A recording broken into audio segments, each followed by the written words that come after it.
வணக்கம். இன்றைக்கி நம்ம பார்க்க போகிற சமையல் ஒரு அருமையான முட்டை புலாவை எப்படி செய்யலாங்கிறத பார்க்கலாம். லஞ்ச் பாக்ஸ்க்கெலாம் இது மாதிரி செஞ்சு கொடுங்க, சூப்பராக இருக்கும். வாங்க எப்படி செய்யலாங்கிறத பார்க்கலாம். ஒரு மிக்ஸி ஜார் எடுத்துக்கலாம். இதில் வந்து ஒரு 3 பச்சை மிளகாய் சேர்த்துக்கலாம். இந்த புலாவுக்கு பச்சை மிளகாய் காரம் மட்டும்தான், அதனால் காரம் எவ்வளோ தேவையோ அதுக்கு தகுந்த மாதிரி சேர்த்துக்குங்க. புதினா கொத்தமல்லி கொஞ்சம் கொஞ்சம் சேர்த்துக்கலாம். இது கூடவே கரம் மசாலா 1 டீஸ்பூன் சேர்த்துக்கலாம். இப்போ இதில் 4 பாதாம் சேர்த்துக்கலாம். அதே மாதிரி 4 முந்திரி சேர்த்துக்கலாம். ஒரு பிடி அளவுக்கு துருவன தேங்காய் சேர்த்துக்கலாம்.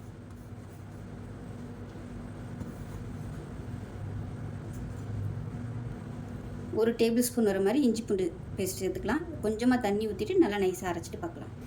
இப்போ ஒரு குக்கர் எடுத்துக்கலாம். தேவையான அளவுக்கு எண்ணெய் விட்டுக்கலாம். இப்போ அதே மாதிரி கொஞ்சமாக நெய் விட்டுக்கலாம். எண்ணெய் லேசாக சூடானதும் இப்போ இதில் கொஞ்சமாக மிளகாத்தூள் சேர்த்துக்கலாம். அதே போல் கொஞ்சமாக மஞ்சள்தூள் சேர்த்துக்கலாம். கொஞ்சமாக உப்பு சேர்த்துக்கலாம். உப்பு சேர்த்துட்டு நான் வந்து ஒரு 6 முட்டை எடுத்திருக்கேன். இந்த 6 முட்டையும் இதில் போட்டு நல்லா ஃப்ரை பண்ணி எடுத்துக்கலாம்.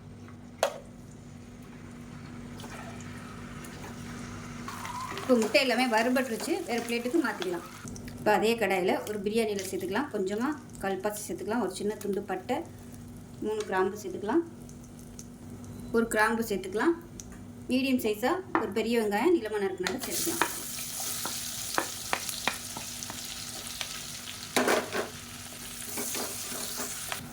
இப்போ இதில் ஒரு 3 பச்சை மிளகாயை சேர்த்துக்கலாம். வெங்காயம் நல்லா வதங்கட்டும். இப்போ வெங்காயம் ஓரளவுக்கு நல்லா வதங்கிருச்சு. மீடியம் சைஸாக 2 தக்காளி சேர்த்துக்கலாம். பெருசாக இருந்தால் 1 சேர்த்துக்கோங்க. இப்போ உப்பு சேர்த்துக்கலாம். அப்போ தான் வெங்காயம் சீக்கிரம் வதங்கும்.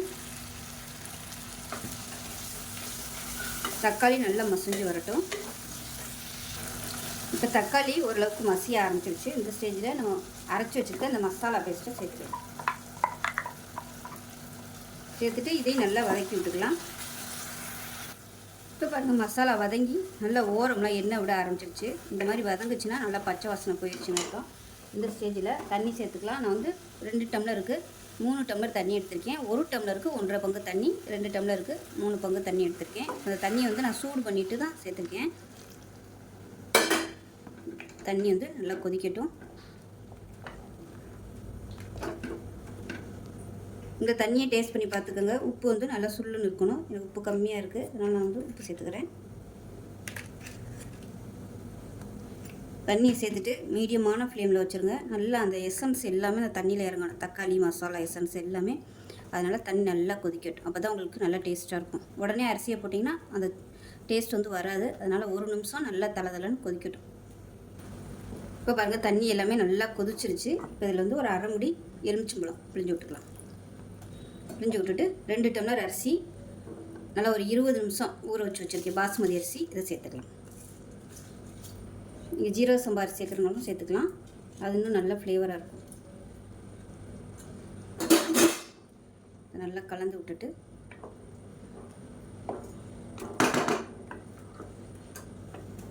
நம்ம அதாவது வறுத்து வச்சுருக்க அந்த முட்டையை சேர்த்துக்கலாம். அது கூடவே சேர்த்துட்டு உப்பு செக் பண்ணி பார்த்துக்கோங்க. நல்லா ஒரு தடவை அடியிலேருந்து மிக்ஸ் பண்ணி விட்டுக்கலாம். இப்போ குக்கரை மூடி வச்சிடலாம். மூடி வச்சுட்டு 2 விசில் விட்டுட்டு ஸ்டீம் போனதுக்கப்புறம் பார்க்கலாம். இப்போ 2 விசில் விட்டு ஸ்டீம்லாம் நல்லா இறங்கிடுச்சு. இப்போ பிரியாணி எப்படி இருக்குன்னு பார்க்கலாம். அதாவது புலாவ் எப்படி இருக்குன்னு பார்க்கலாம். பாருங்கள், சூப்பராக வந்துருச்சு. நல்லா கம்மன்னு இந்த புலாவ் வாசனை தான் வீடு ஃபுல்லாக வந்து மேலாப்பில் அப்படியே கிளறி விட்டுக்கலாம். எப்படி வேறு பிளேட்டுக்கு மாற்றிக்கலாம். இப்போ நமக்கு அருமையான முட்டை புலாவ் ரெடி ஆயிடுச்சு. அதுவும் ஹோட்டல் ஸ்டைலில் சூப்பராக இருக்கும். ரைத்தாவோடு வச்சு சாப்பிடையில அருமையாக இருக்கும். லஞ்ச் பாக்ஸ் கூட நீங்கள் இது மாதிரி செஞ்சு கொடுத்து விடலாம். ஸோ இதே மாதிரி செஞ்சு பாருங்கள். செஞ்சு பார்த்துட்டு எப்படி வந்துச்சுங்கிறத சொல்லுங்கள். வீடியோ பிடிச்சின்னா லைக் பண்ணுங்கள், கமெண்ட் பண்ணுங்கள், சேனலை சப்ஸ்கிரைப் பண்ணுங்கள், பக்கத்தில் பெல் பட்டனை ப்ரெஸ் பண்ணுங்கள். நன்றி.